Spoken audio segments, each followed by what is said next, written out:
여러분은 요즘 중국 관광을 가고 싶으신가요? 많은 분들이 혹시 잘못되면 간첩으로 오인받아 잡혀간다며 중국 관광을 회피하고 있습니다. 그런데 이런 마음은 우리뿐만이 아닌가 봅니다. 중국이 외국 관광객들로부터 철저하게 외면을 당하고 있습니다.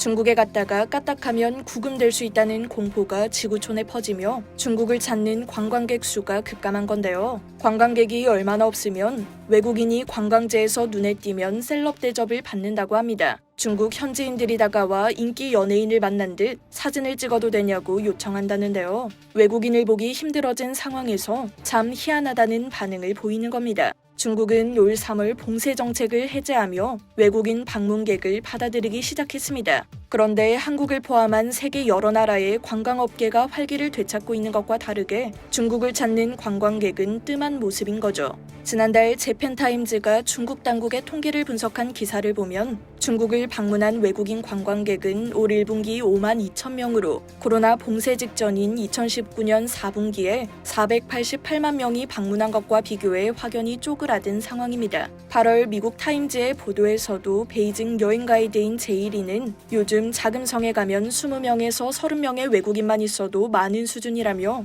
대부분이 사업상의 이유로 오는 사람이고 그마저도 코로나 이전에 비하면 20%에 불과할 것이라고 전했는데요. 아무래도 지난 3년간 코로나19 봉쇄 조치로 이동을 엄격하게 제한했던 중국에 대한 이미지와 더불어 최근 불거진 외국인 불법 구금 위험에 대한 우려 때문으로 풀이됩니다. 중국은 코로나19 시기 지나친 제한을 두거나 오랜 기간 봉쇄 정책을 쓰는 등의 모습을 보이면서 여행객에게 이동 제한이 어느 순간 닥칠 수 있다는 불안감을 알게 모르게 주고 있는 것이죠. 또 국가 보안을 이유로 외국인을 구금할 수 있다는 위협도 줍니다. 지난 2020년 중국이 반간첩법을 확대 시행하면서 중국에서 앵커로 일하던 호주 시민권자가 구금되는 일까지 발생해 큰 논란이 되기도 했습니다. 미 국무부는 자국민에게 중국은 현지 법률을 자의적으로 집행해 부당하게 구금할 위험이 있다며 중국 본토 여행을 재고할 것을 권고하고 있죠. 호주 정부도 광범위하게 적용되는 국가보안법을 포함해